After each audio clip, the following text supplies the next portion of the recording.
Week 4 is upon us, so it's time to talk starts and sits on the Fantasy First Down.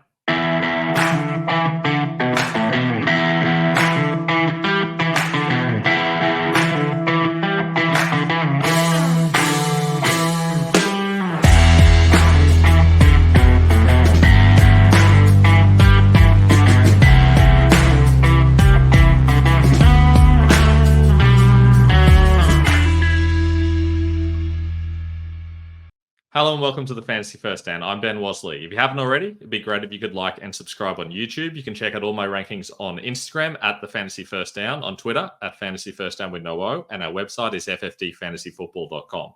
This is going to be a quicker one today because I've had a pretty busy week. Usually I try to get this out on Saturday, but it's nearly Sunday, so it is game time. So we're just going to go quickly through my starts and sits for the week. As always, if you've got any questions, you can always message me during the week on Instagram at the Fantasy First Down, of course, or you can leave comments on any of my videos and I'll do my best to get back to you as quickly as possible. But this week we're talking starts and sits, so let's get into it. And we're starting off with the quarterbacks.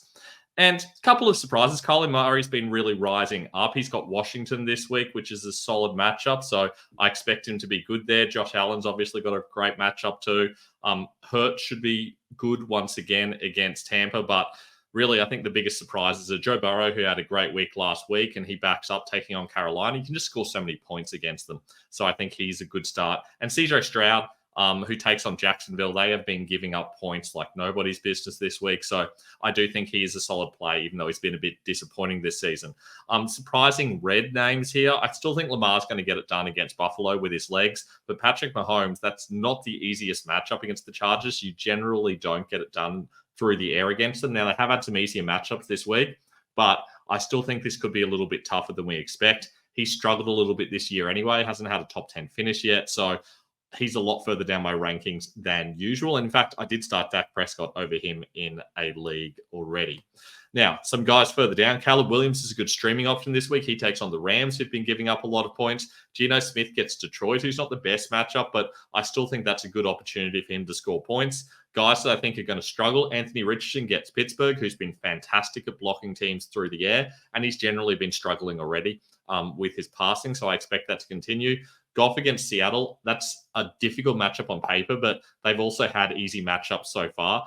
You can typically run on Seattle, so wouldn't surprise me if we see a lot of Gibbs and Montgomery, but Goff could still be okay. But anyone in that 11 to 16 range is an okay streaming option. Daniel Jones got a lot done through the air, but couldn't take advantage of what should be a great matchup. Other than that, no real surprises there.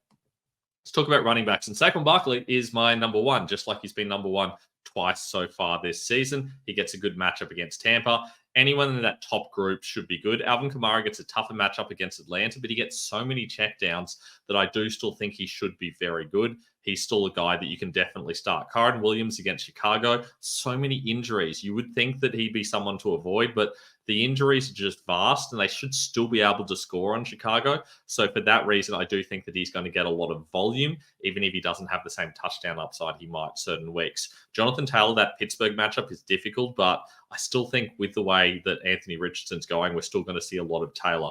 A couple of interesting names there, guys like James Conner. Washington, typically you throw on Washington, but I still think he's going to score a lot of points because of how he profiles. Aaron Jones has been very good the last few weeks, and this feels like a revenge game opportunity against the Packers, so that's why he is so high. Achane is relatively high, given it's kind of hard to move the ball in Tennessee at the moment, but I do think that Raheem Mostert's not going to be a full go, so for that reason, Achane probably gets most of the volume. Other guys with some good matchups, Derrick Henry, again, reasonably obvious. Buffalo's been really had a hard time with stopping the run, so I think he has another good week. Brian Robinson Jr. with no Austin Eckler, that's a fantastic matchup. He's not necessarily a must-start, but he's a good starting option. And Zach Moss against Carolina, we saw what he did last week. I do think he'll be good again. The only concern there is that Chase Brown might come in and take some of his touches after Brown was very efficient last week. Montgomery and Gibbs I talked about against Seattle. Seattle conceded the second most rushing yards and the most rushing touchdowns last season. So it is possible that they will revert to that as they start taking on tougher teams.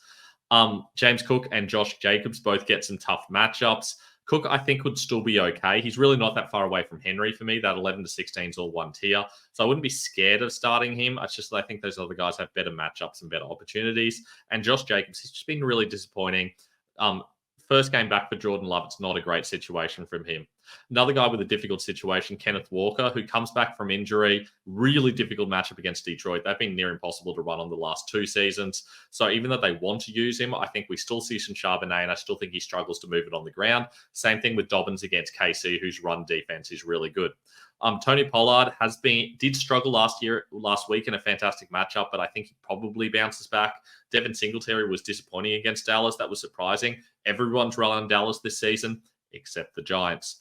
And Joe Mixon is obviously assuming he is healthy, which is a massive question mark at the moment.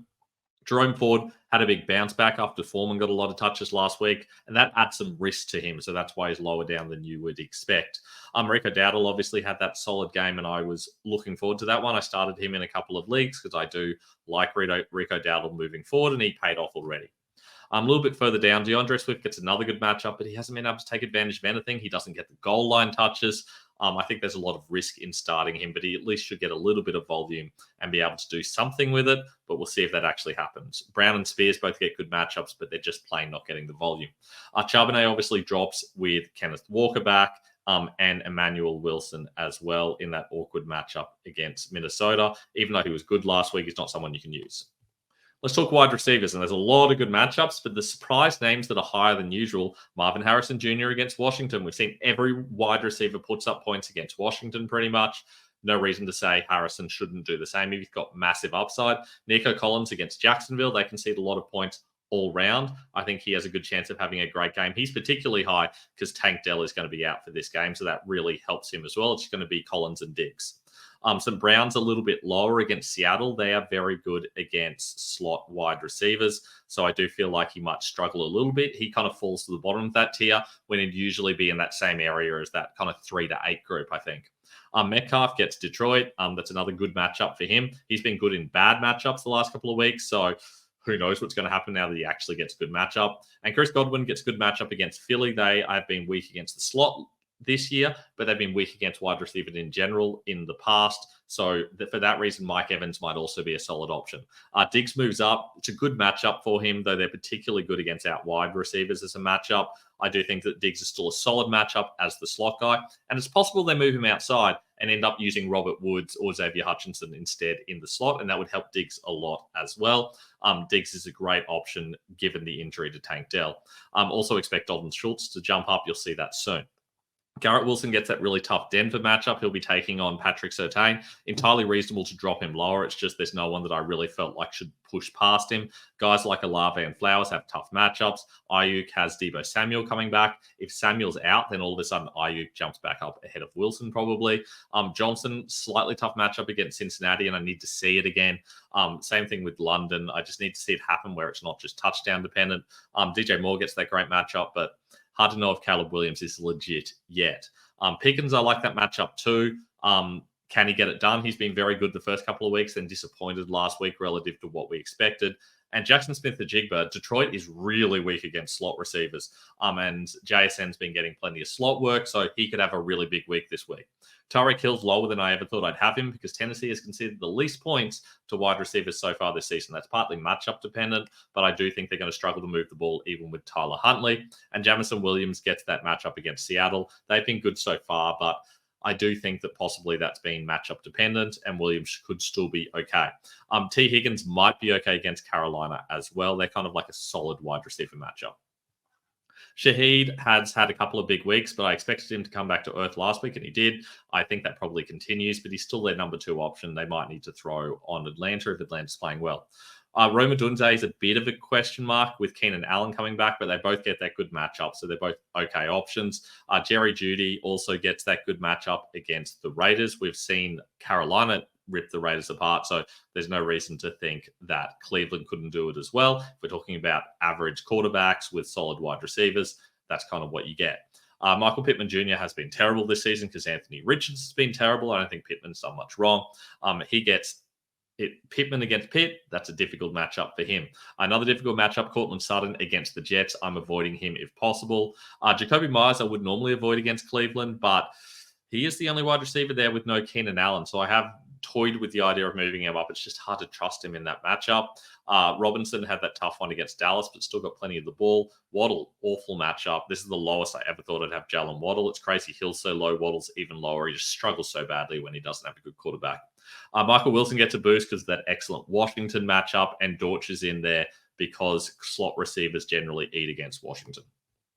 Talk tight ends. Dallas got it. Shock number one. That hasn't happened in a long time, if ever. But they have no wide receivers. They have no AJ Brown. They've got no Devonta Smith. So, of course, Goddard becomes the guy. Brock Bowers has a difficult matchup against Cleveland, but with no Devontae Adams, I think the volume's going to be there, and it's such a wasteland for tight ends that kind of changes things. I probably would have had Jake Ferguson number 2 if I'd known that. Maybe not. I did think about having Jake Ferguson number 2, and then I ended up putting Bowers in there, and I'm going to stand by that, actually. Travis Kelce is higher than I really think he should be, but no one else that's been good. Sam Laporta coming back from injury, George Kittle coming back from injury. Kittle could arguably be over Kelce if you want the upside there. Kyle Pitts just not getting the usage he should be getting. Dalton Kincaid ran like 15 routes last week. It's just so hard to trust any of these guys. Dalton Schultz got a big boost last week, and that was because Brevin Jordan was injured. He now has Tank Dell injured as well, and I do think that gives him some upside, so he becomes a top 10 tight end. And Cole Kmet against the Rams, you can definitely score against the Rams, but was Kmet's usage a fluke? What's going to happen with Keenan Allen back? It's hard to trust that, but you can't trust anybody else, so you might as well trust Kmet. Mark Andrews outside the top 10 is a real shock. He and Likely look like they were both going to be great after week 1. Then Andrews ran like 6 routes last week. Surely they change it back against Buffalo and have to throw a little bit, but I don't know. It's hard to throw on Buffalo. Maybe they just decide to run. You can use tight ends against Buffalo, but I don't know. It's hard to feel good about that. I got Freiermuth a bit lower than most people. It's not a great matchup, Indy, for tight ends, but they might still use him anyway. He just doesn't have the same upside. He doesn't run enough routes. Ertz is another option. Same with Gesicki. Gesicki's had a couple of good weeks, but Carolina's pretty good against slot receivers. And Gesicki is essentially a slot receiver. So that's why he is a little bit lower.